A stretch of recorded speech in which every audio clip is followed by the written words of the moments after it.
Hi, this is Demetria Clark, the director of Heart of Herbs Herbal School. And today on the Heart of Herbs Herbal School podcast, we are talking to Lora Cantele. She is the chair of the Aromatherapy Registration Council. So thank you so much for being here today. I really appreciate it. And for all of you though that don't know, because you don't get to hear what goes on beforehand, I had like the funniest attempt trying to open multiple recording things at once. So, anyways, I just want to thank you, Laura, for being here so much, even with our technical difficulties in the beginning. So, thank you. My pleasure. So, welcome to the show. For listeners who may not know you yet, can you tell us a little bit about who you are and the path that brought you to aromatherapy? Wow. So what got me started in aromatherapy, it was quite, I don't know, by accident or serendipity. Like most people who are working in a healing profession, I came by it because of my own need. Um, I was in a car accident when I was pregnant with my son in 1998. And then a year later, after a whole year of physical therapy and seeing a chiropractor, it was my very last appointment. And I got hit by a car and injured the same way. And so, through both those accidents, after the first one, I was left with 75% of the use of my back. And after the second one, it was further reduced to 65%. And I was in pain all the time and I couldn't sit for long periods of time. And now I had a newborn to take care of and I I was had just about to say to carry that. around and groceries and I lived in a three-story walk-up and it was a nightmare. And I had a really good friend of mine who I'm still friends with now. It's been more than 40 years. He knew an aromatherapist, and for my birthday, he asked her to make a couple of massage oils up to help with my back pain, and it worked a dream. I mean, I was functional after just a short period of time, and so I used it religiously. And my son wasn't sleeping really well, and my best friend had been in a bookstore, and at the register they had these a few little blends by an aromatherapist, and there was one called Lullaby, and she bought it and said, maybe this will help him sleep, which will then help you sleep. And and I kept them in separate rooms, and it wasn't until we were moving out of the city because we lived in Chicago at the time. We were moving away, and I was packing everything up and I looked at the tags and they were slightly different, but the logo was the same. And I realized they were made by the same person. And so I said to my husband, we have to go meet this person and find out what this magic is. And so we did. We spent about 3 hours with her and she talked all about aromatherapy. She walked us through her olfactory factory and and it was great. And I left there feeling like this was the best kept secret ever that everyone needs to know about. And so had a little business at the time where I was making gift baskets um, for weddings and things like that for, you know, the bachelors. They would, you know, men, they would get this invitation in the mail with a list and not know what to do with it. So they just gave it to me with a budget. I bought all the stuff, I embellished it, I delivered it. It was great. But then I put that aside and I started just dealing with her products in natural baskets and it was great until I moved to the country and then I was like the Witch of Woodstock and people thought I was doing some weird voodoo stuff. And I thought, well, they need an education. And if they need an education, I need to get better educated. So I started with the American College of Healthcare Sciences and I got certified there. And then through them, I met my mentor and good friend, Shirley Price, and she became my adopted mom. And eventually, she, I brought them over to the States to teach. And she asked me for my CV and gave it to her daughter, who had opened up her own school and business under Penny Price Aromatherapy. So then I became Penny Price Aromatherapy USA, and I had a school and I distributed her oils until we moved to Colorado. And then things kind of shifted in the trade arena and there was more licensing needed and at every stage of the process and it just became cost prohibitive to keep bringing them over um, so then I just stayed in private practice but my focus in my practice is mainly working with children with special needs.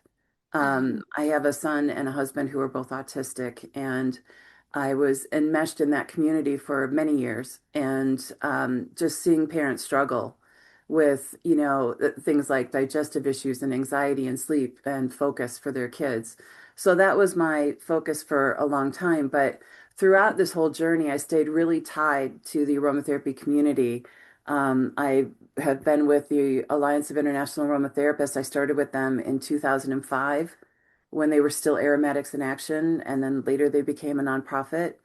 And I served on their board and on many of their committees for almost 20 years. And then I started my journal, the International Journal of Professional Holistic Aromatherapy. We're a peer-reviewed journal, and we're now in our 15th year.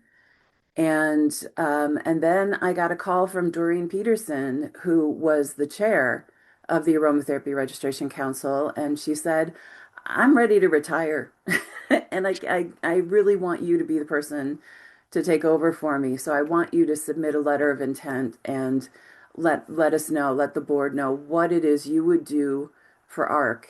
And then they interviewed me, and I got the job as chair. And so I kind of wear multiple hats in the community because I still have my journal, and I speak internationally. I have a book that I've written that's been out for 10 years and is now in a revision. So I do a lot of business to business consulting too. So I'm wearing just so many hats in the industry, and just do different things in the community. And a lot of it people don't even know about, but I'm just trying to work for the greater good of the aromatherapy community and make sure that practitioners have what they need to practice, and that, they're connected to small distillers, and, that we're all getting the education that we need to do what we do. Oh, wow, that's awesome. That sounds like, yeah, you have a lot of hats on.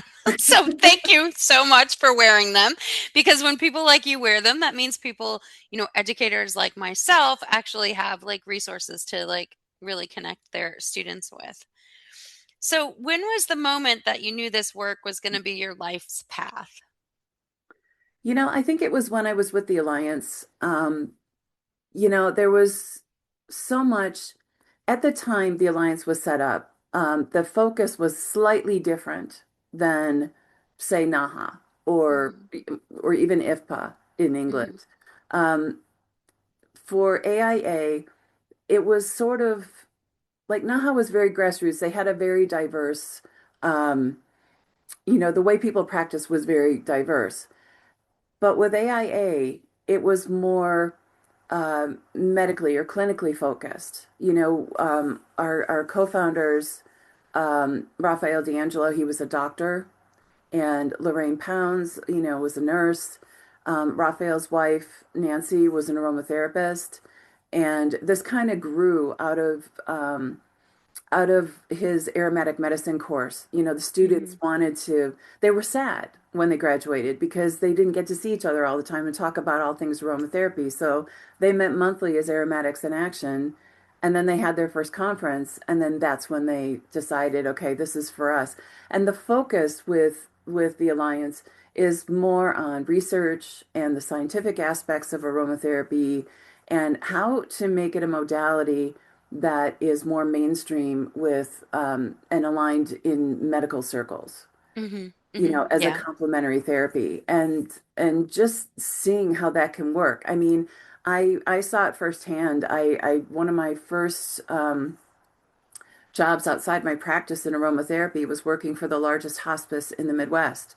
And one of the nurses there decided that she worked as a volunteer at a hospice when she was younger. And now that she's a nurse with this hospice, she went back to this children's home where she volunteered. And she thought, why is it that kids in palliative care don't get any of the therapies and offerings that a person who's dying in hospice care can receive?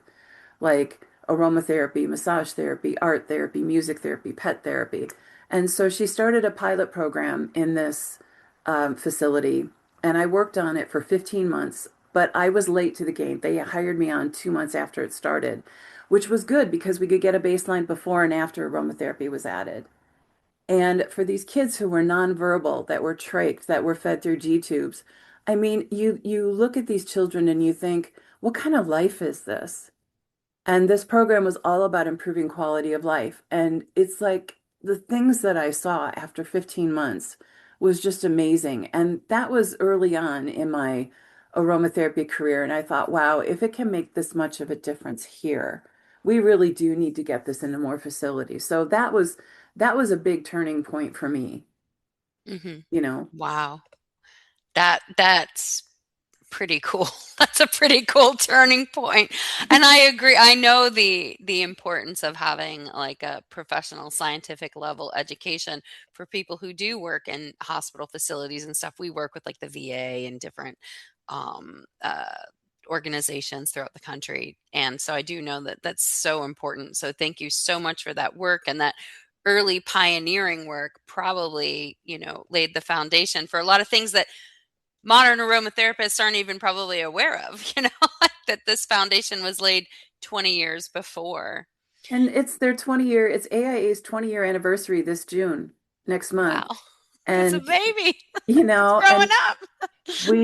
yeah, just working. I mean, I worked on the education guidelines, because we wanted to up the standards. I mean, if you're going to integrate in with medical and clinical facilities, you need to up the standards. You need more research, you need more pathology, more A&P, more PNI. I mean, more research, more of a better understanding of how to read and discern what you're reading in research, Yeah, So you need a whole lesson on you how need, to yeah, read it's like, research. right, you have to like Where's up it the coming game. from?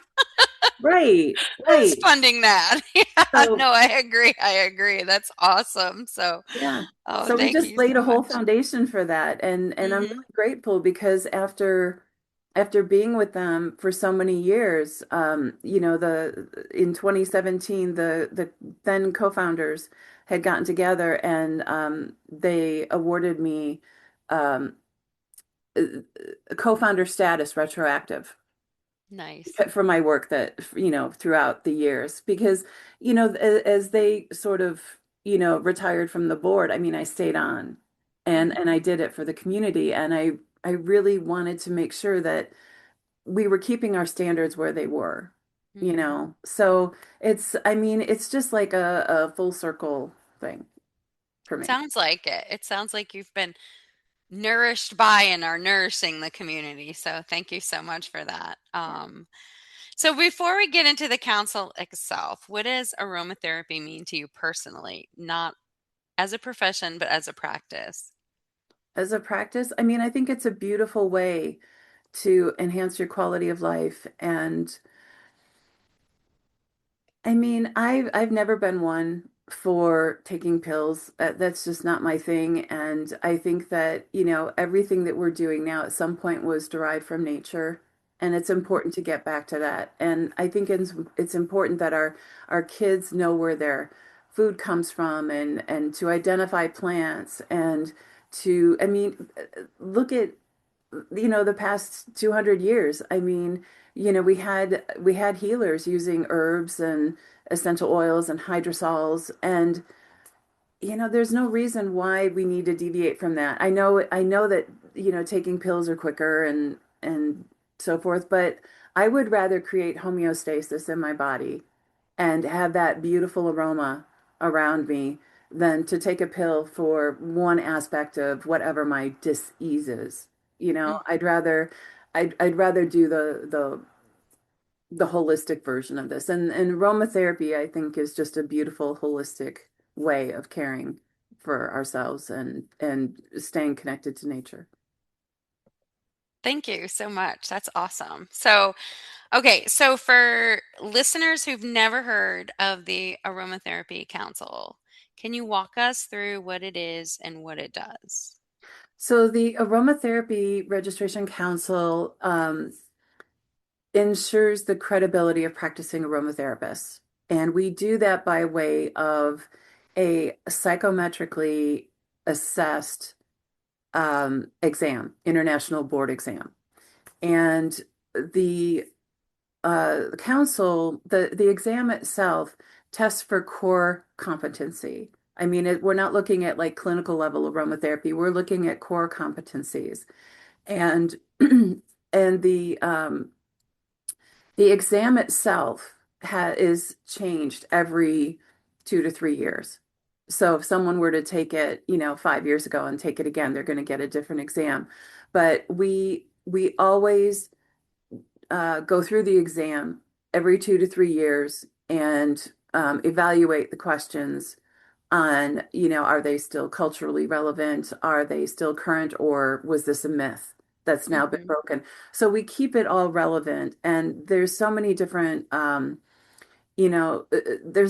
psychometrics that are all involved in assessing this test, looking at the question itself and the distractors that are given. Um, but we keep it current in aromatherapy so that as people are taking it, we're testing not could they pass it 20 years ago, but can they pass this now based on what current knowledge is? So a little bit more research, a little bit more business skills, a little bit more science goes into the exam every time it's developed. And the questions are selected at random based on four categories throughout, so like one is business, one is methodology, one is application, so forth. And so it's a weighted exam. There's a different percentages for each of those categories.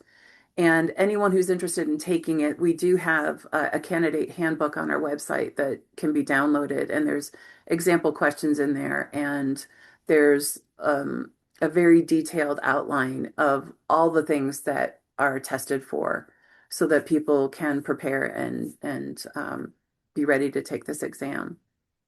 Cool. Thank you so much.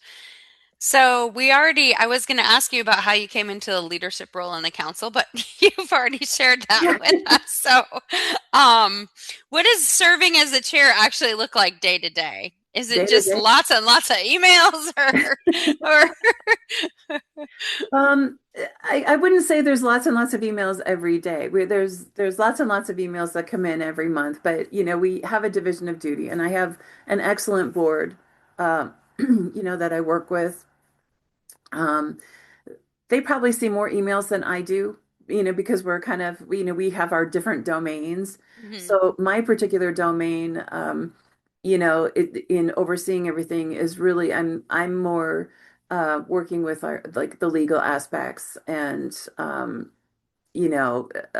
working with the professional testing corp. See, we're a third party exam. So mhm, we work with the professional testing corp in New York mhm, that they provide the psychometric experts. We have one of our own mhm, on our review team. And you know, they keep the item bank of all the questions, and then they give us the like an exam every 2 3 years. Like I said, they give us an exam mhm, and we go through that with PTC. And mhm, then we do a lot of behind the scenes evaluating on how people did, which questions are they missing the most, where are the gaps. And so I think in my tenure with ARC, we're going a little bit further than the previous board did, which we're wanting to work with the schools more. We want to share where the gaps in education are so they can help build their curriculum. We've trademarked some new logos, uh, mhm, and we've done that specifically because there is the title of registered aromatherapist in Canada that is related to a member organization. So to avoid confusion between those who are from Canada and those who've taken the exam, we have a logo which in a way is kind of like our good housekeeping seal mhm, um, when people see it. And we're trying to let businesses and consumers know more about us. Because if you're a business that's looking to hire an aromatherapist, we have many registered aromatherapists that would love to work with these facilities or stores or, mhm, be subject matter experts for different groups that require that. And we want consumers to know us because we want them to seek out the assistance or consultation of a registered aromatherapist. So I think that was a gap that was missing in previous years, is that there wasn't the outreach to consumers and businesses to let them know what a registered aromatherapist is, and what they have to do to earn that credential and keep that credential. And there was a lot of focus on Asian countries and America, but I'm finding there's a lot of interest in European countries and the UK now, Mhm. for people who want to take the exam. So we're kind of trying to broaden everything to make it more international and Mhm. relevant. So, but yeah, I mean, we're the only credentialing body, Mhm. and what for an industry that doesn't have licensure. I mean, that's kind of where you want to be, because we're Yeah. self-regulating, so you really want to set yourself apart, Yeah. and when ARC first started, it was a way of setting the professionals, and elevating the professionals as compared to, say, wellness advocates or those just selling essential oils through the multi-level companies and doing, network marketing.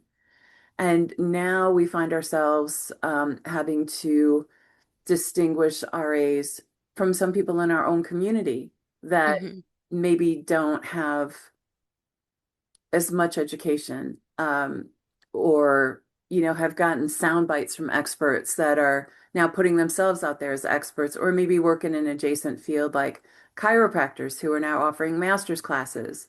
So now it's like within our own community, we need to show the people that have received a good solid professional education and can do this job credibly from those that have jumped on the bandwagon of aromatherapy because it's trendy. Yeah. Yeah, yeah, yeah, yeah. You see what I'm saying? Absolutely. Yeah, absolutely. I mean, I know almost all of our students from Asia always ask about the exam. Hmm. And so, like, it's easy, even as an educator, I can see where the United States is not as in tune with some of these things, where in other countries, like, just basic questions are students ask when they enroll. Can I take the exam? Can I do this? Can I register with this body? Can I? Absolutely. Yes, yes, yeah. Like, but the reality is that there isn't a lot of information. I think a lot of that is because the field unfortunately seems to get dominated by MLMs sometimes. And it's like, no. Well, there's that, but then there's also the people that during COVID, a lot of schools went online to survive. Mhm. And when you're not an in-person school, sometimes it's really hard to assess your students, right? Mhm. Unless have more rigorous exams or quizzes, or are doing online classrooms where you can engage with each and every student. They're not just watching a video, right? But a Yeah. lot of these people, the course might be like a 200-hour course, and yet they're cranking through it in like 2 to 3 months. But what are you actually retaining? And then they Mhm. don't actually go on to practice. They like saying they're a certified aromatherapist, um, but they're not actually in practice. And that's really Yeah. where your education and your confidence comes from. So they take to Facebook and social media, and they kind of hide behind the screen a little bit, where someone will talk about some ailment, and everybody's really quick. These people, Oh, yeah. just really quick with the advice and what you should do, but they're not actually in practice and seeing clients. Mhm. They're not talking from experience, they're talking from a place of theory. Yeah. And Yeah. so we're having to distinguish ourselves different Mhm. from that. Yeah. Yeah. Yeah, no, I mean, we were an online school before COVID. We've been online since 98. Hmm. So there is something that about assessments and question and answer and case study groups and those kind of things that are so important to the industry. And yet it feels sometimes, at least I feel sometimes, like when I'm on the social platforms, but it's like, cure for Ebola, this essential oil blend will cure Ebola. Remember when those were going around, or Yep. this or that? And I'm like, and students will ask me about it, and I'm like, look, if that seriously cured something as bad as Ebola, we'd all know about it. There'd be no big secret conspiracy. People would be like, Exactly. I'm cured of Ebola, or, that was like a recipe going around on Pinterest for a while that drove, my students were going bananas about because the internet can be a really dangerous place. Oh, my favorite one that I've seen recently is placebo equals purity in your essential oils, or um, what was the other one? Oh, uh, I've talked to many naturopaths, and synthetics are perfectly fine.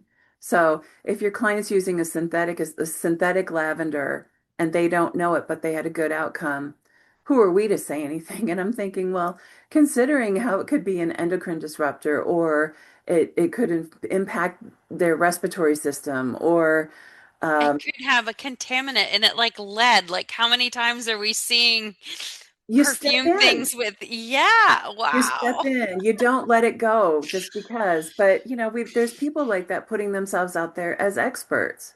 Yeah, yeah. There's people writing books. I mean, there's still the whole myth about um, frankincense oil curing cancer because of the boswellic acid. Well, Yeah. the majority of frankincense oils aren't going to have boswellic acid in it because the molecule's too big to come over in distillation.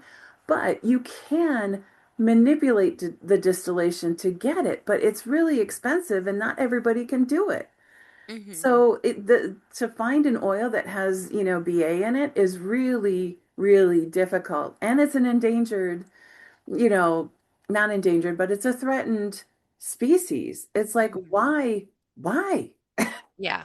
Yeah. You No, know? understood. Yeah, it is at times it's a little scary, Yeah. you And know. people are following these people because they know just enough to make themselves sound intelligent. I mean, I attended a webinar not long ago where the person who was delivering the presentation was talking about what we all know is holistic aromatherapy, been around forever, body, mind, spirit. But to this person, it was being explained as if it was some new concept that this person could trademark and came up with a new name for. And I had to listen to this for 69 minutes while it was being mansplained to me. And I thought, wow, this is a person that everybody is going to right now, thinking that like the next elevated instructor. And I thought, this is scary to me, that we really need to focus on critical thinking to evaluate these social media posts and what's being put out there and kind of politely changing that narrative. Yeah, I mean, we don't have to be polite all the time. Just No, but kidding. I'm just kidding. I'm like the politest person online. It's really funny. Like people, I say that, and then people, I barely even, I never, because I just don't do that online. I don't have the energy for it. But like, no, it is really frustrating.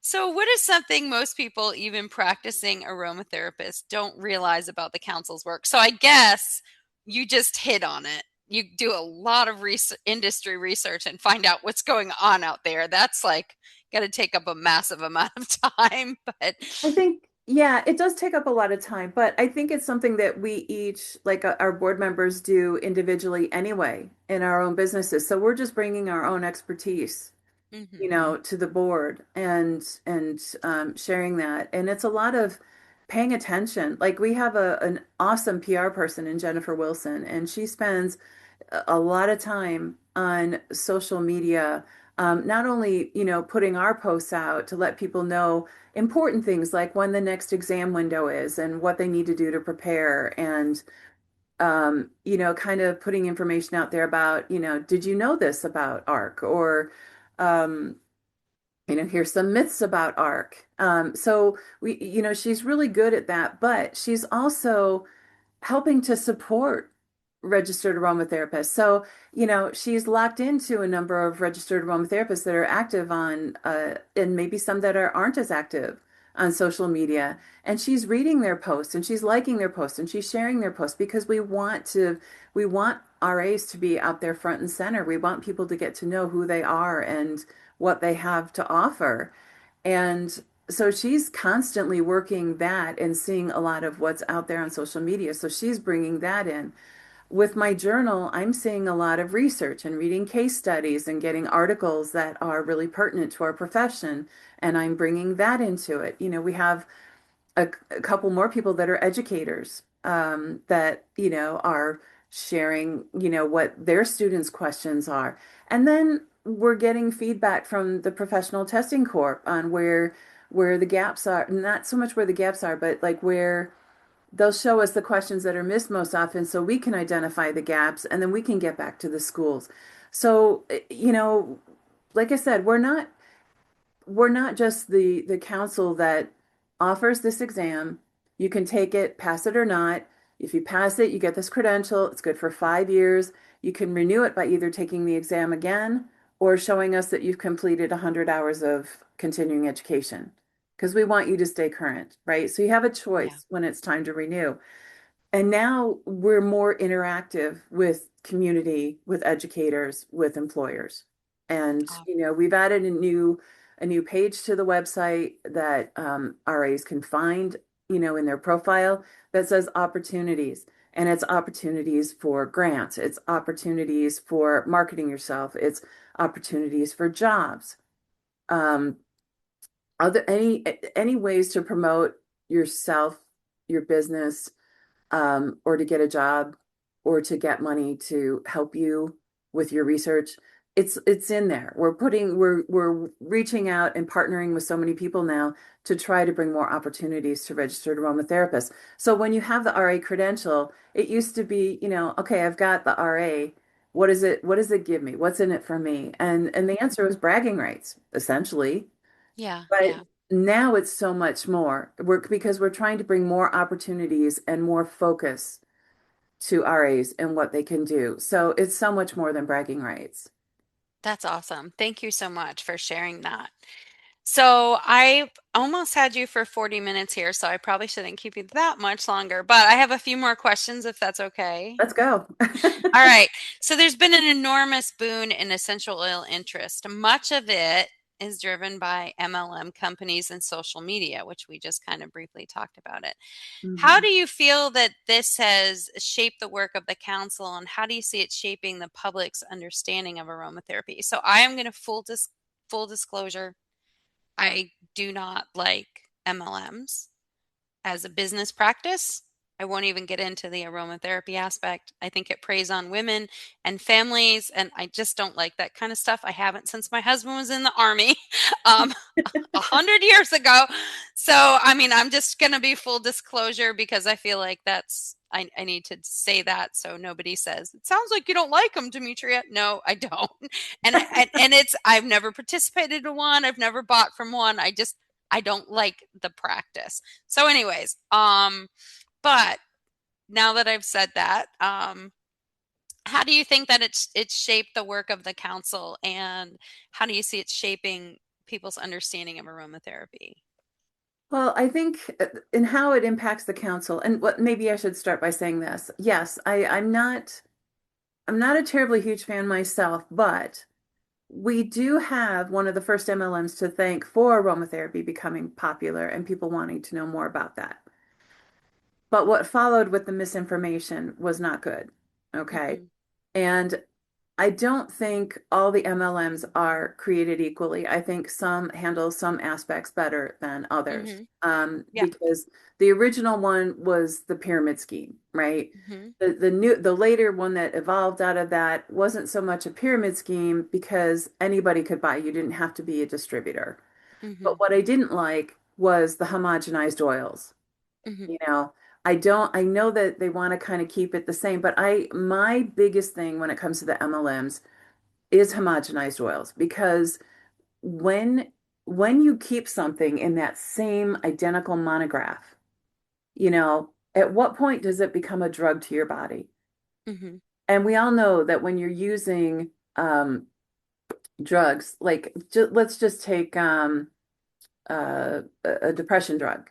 Just Mhm. name a depression drug, doesn't matter. You Mhm. might be on, say, that whatever it is, 25 milligrams for the first 6 months, Mhm. and then it starts to wane.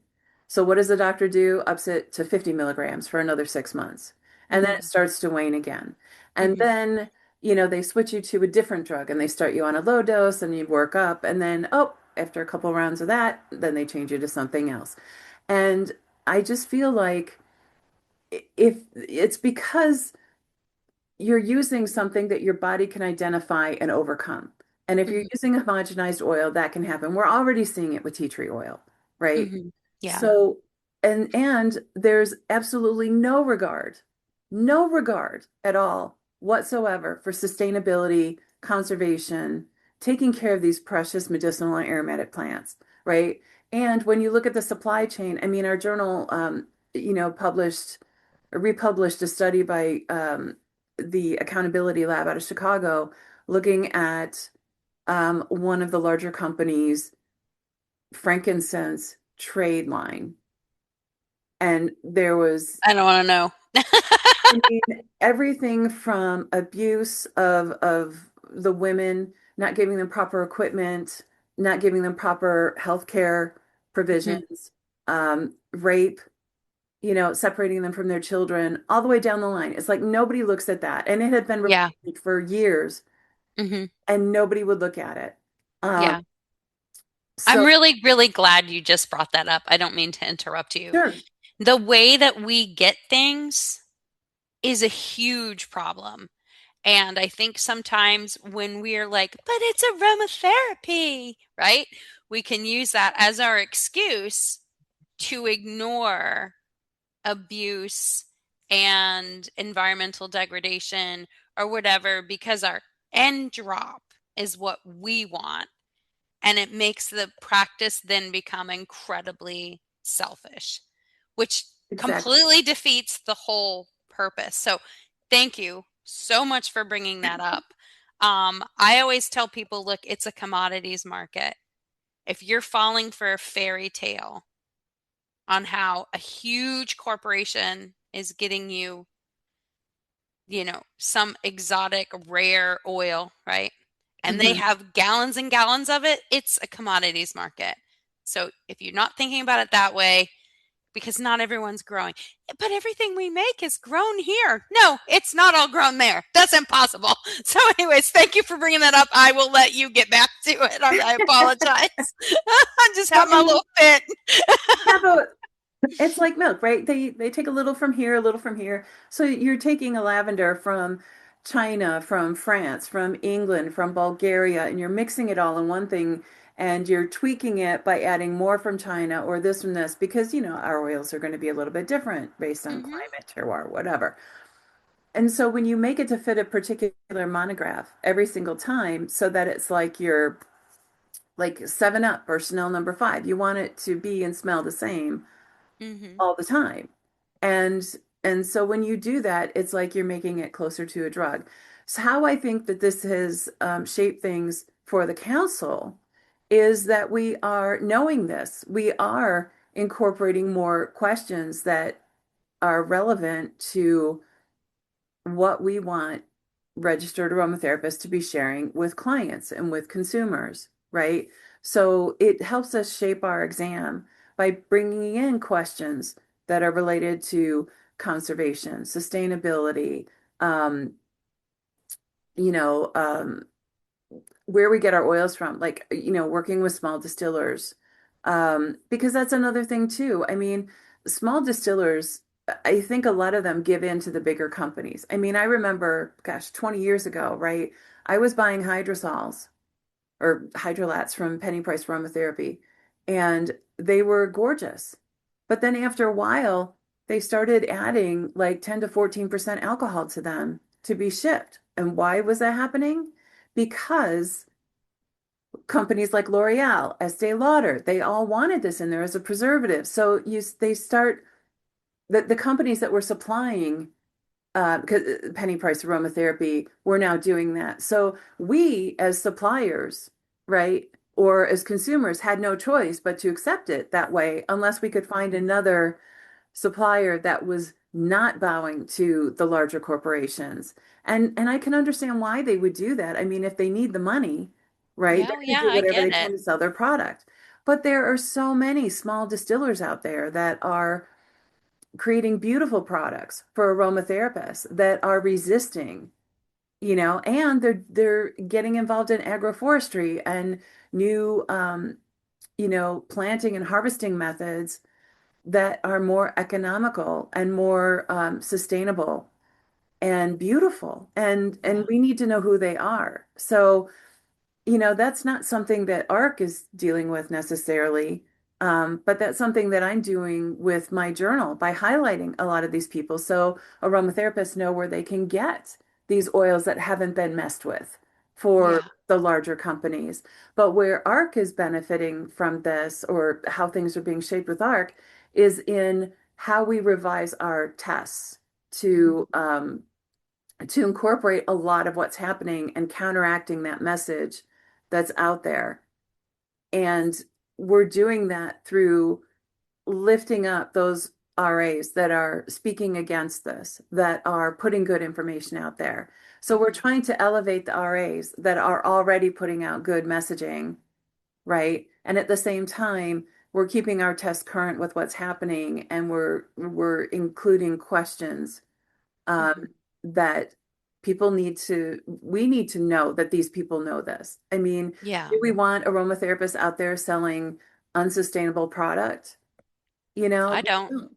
or synthetic product, Nope. So that's how it shapes us. What we're Yeah. doing is we're watching what's happening out there, and then we're making it part of the exam. Mhm. I love that. Thank you so much for sharing that. And I can't I can't thank you enough for just being on point with the sustainability and quality and highlighting small producers. For anyone who doesn't know how to get your journal, how can they get your journal? It's easy. You can go to ijpha.com. And we now have a digital subscription available. We Mhm. did that because, I was resisting it for a really long time because 99% of our readers want something they can hold in their hand and it's Mhm. easier to refer back to because of the way we lay it out and we put our titles on the cover page.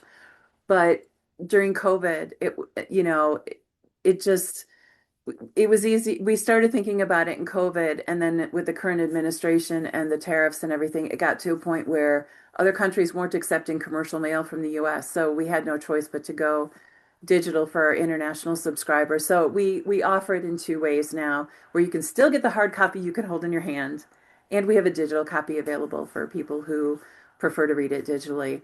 Um, and yeah, I mean, yeah.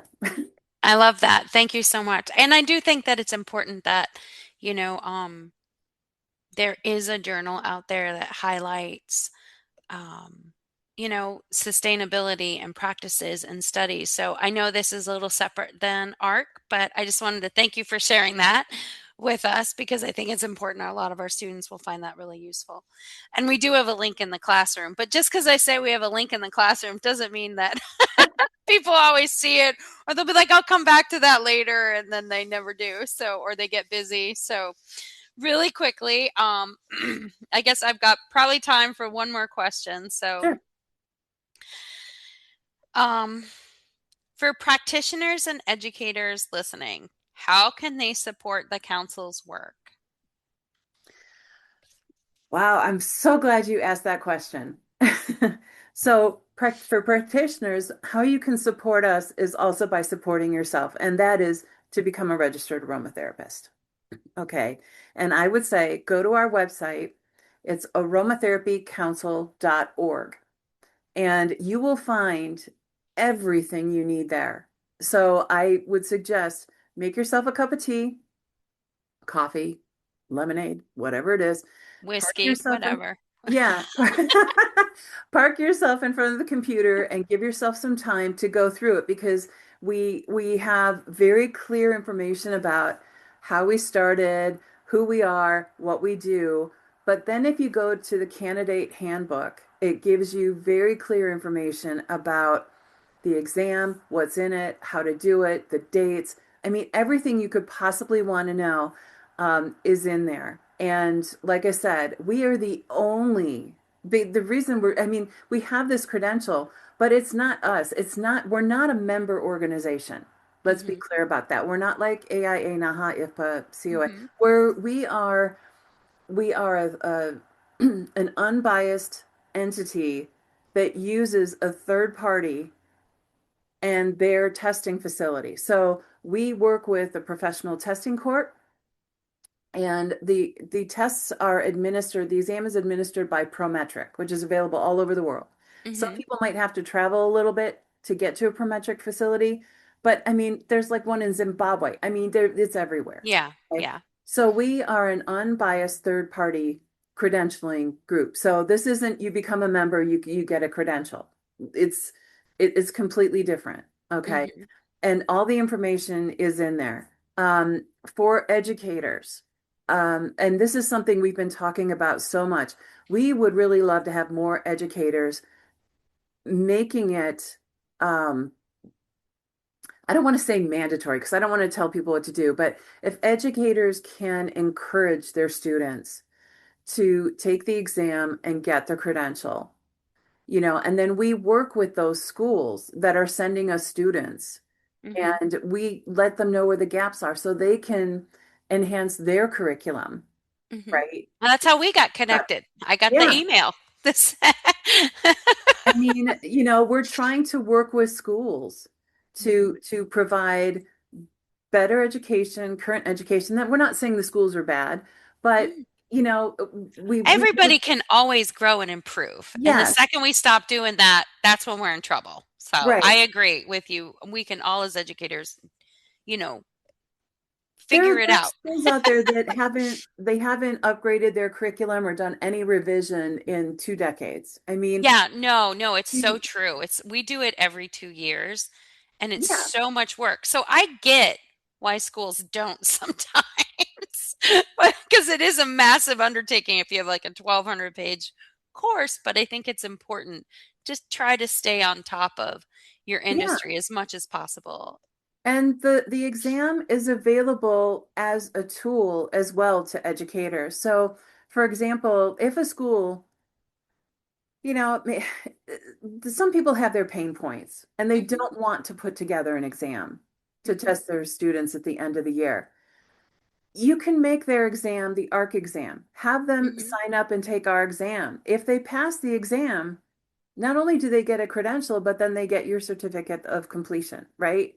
Because you can complete a program and then you I've could never take the thought of exam and get that. the credential. So I mean, so you can use this as a tool, Mhm, and we want to be a resource for educators, and we want to help promote registered aromatherapists as the gold standard of where you want to be in aromatherapy, right? And like I mhm, said, we're looking at aromatherapists, professional aromatherapists.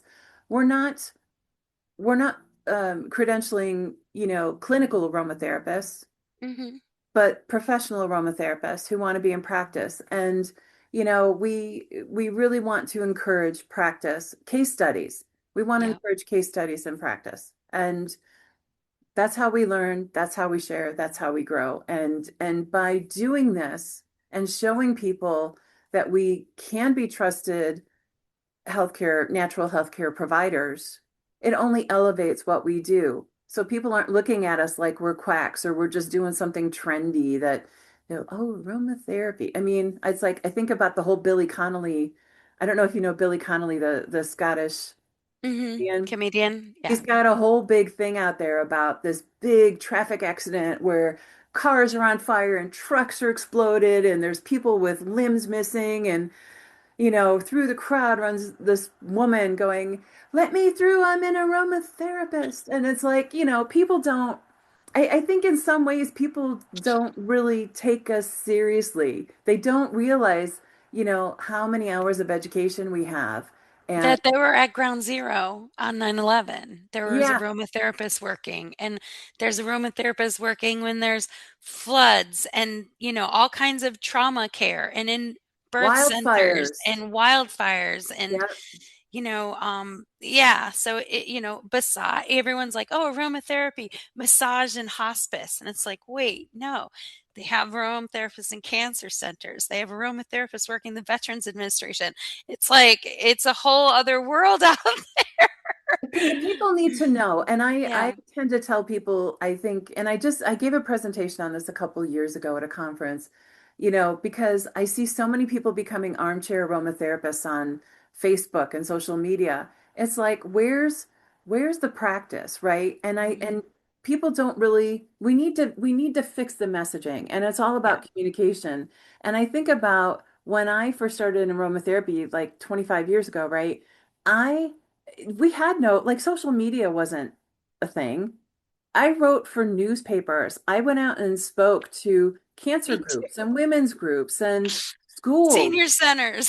senior centers. I did wellness fairs, and I talked about what we do. I gave it credibility, and I wrote many articles on, because as a, when you go for a massage, you know what to expect. Yeah, yeah. You're going to go in there, you're going to take your clothes off, somebody's going to put oil on you, they're going to massage your muscles, right? But when you're going to go see an aromatherapist, people don't know what's going to happen in that consultation. Just You have smell to some let them know. stuff. Yeah, and it's It's a more little than bit more just, than that. yeah. So I think it's important, that we write about this, whether Mhm. it's blog posts or, there's still some magazines around, but getting good information about what it is we do, who we are, what to expect from a consultation, what you offer in your own personal business. That's another thing that you'll find in the profile section is we have a template for a press release. You pass the exam, you can download this template for a press release, send it to your local papers and magazines. Let them know that you now have this credential, you're in their community, and let them know what you have to offer. We need to start lifting each other up in this community Yeah. and not just, look at all the nonsense going on social media and just shaking our heads at it and complaining about it. I mean, Or but joining it. You see more and more people that you're yeah. like, whoa, they joined that bandwagon? Okay. No, fight the good fight. Put the good information out there. Yeah. Put the valid information out there. And you don't have to tear somebody down to build this up. Just be you and do your thing and talk about all the good that you can do. And remember that people are going to use your services because they have a pain point. You have to find out what it is. Yeah. You have a headache? I can help your headache. I can ease Yeah. your back pain. I can help with, you need to let people know what it is that I can help you feel better. I can improve your quality of life. Let Mhm. them know what you have to offer, and Yeah. let ARC help you, by, having this credential through ARC and the supportive services and resources that we offer now to RAs. I mean, we really want to work with practitioners and with educators. And one of the things we have coming up, Demetria, they're not scheduled yet, is we're going to do a series of roundtable discussions that's open to anybody on Zoom, Oh, one with cool. educators so they can ask all their questions about us. We're going to do one with RA practitioners, and we're going to do one with our skeptics. Oh, wow, cool. That'll be There fun. are people out there saying, well, I don't need an RA because, until there's licensure, I'll get a license. But, what I've got from my school is just fine. And, I and think it's funny when people will say like, well, when there's licensure, I'll get licensure, right? Like that's going to be like the golden ticket. It is going to be a whole other group of whatever determining your professional future. We've seen it in midwifery care. We see it now with doula care. We see it with massage therapy. It isn't that the group necessarily has autonomy. Suddenly, aromatherapists may be faced with, wait, the board of nursing is in charge of us, but nurses don't know anything about aromatherapy, and people don't. I don't think they always understand that licensing is a double-edged thing. sword, yeah, they don't get it. Yeah, they Yeah, don't. I mean, we're almost better to be, if we're unlicensed, and self-regulating, and we're really maintaining the standards, we can maintain a really good credibility. And it's one thing if you don't want to take the ARC exam, but don't tear hmm, it down for somebody else who does want to take it and make them yeah, doubt its importance, because there are a lot of people out there that will tell you that it's important because it's a way of checking. It's a way of hmm, checking. And I'll tell you what, we do have a disciplinary policy. If there is an RA out there that falls back on old MLM verbiage and is putting out bad information, I mean, there's recourse for that. hmm. You can lose your credential by not conducting your business professionally and ethically. So while we don't police every RA out there, we do have a disciplinary policy for if somebody does go rogue, and we do have recourse, Yeah, you yeah, know, that's and awesome. so I think it's important that people recognize the credential and that schools work with us so that we all can maintain and elevate this beautiful art and science. I think also if the credential and the industry itself is solid, if there is at some point any kind of official accreditation or oversight or anything like that, I think that if you are the best that there is, it becomes the standard of the industry. Yeah. And so I love that you are kind of like thinking along those lines and thinking about the future that way. So thank you so much. I really appreciate your time today. I will let you get back to your life. I know you're busy and you're got a whole council to oversee, so and a business and a journal. And so where can people find you online? They can find me online at Mhm. enhancementsaromatherapy.com or by just going through the journal. And Okay. you can reach me at editor.ijpha.com. Okay, perfect. So I'm gonna email you when we get off here to get your links to put in the bio of the podcast so everybody can find you nice and easily. And thank you so much for being here today. I really appreciate it, and thank you for all of the work you do. Thank you for having me. It's been a pleasure to talk about art. Thank you. Bye bye. Bye bye.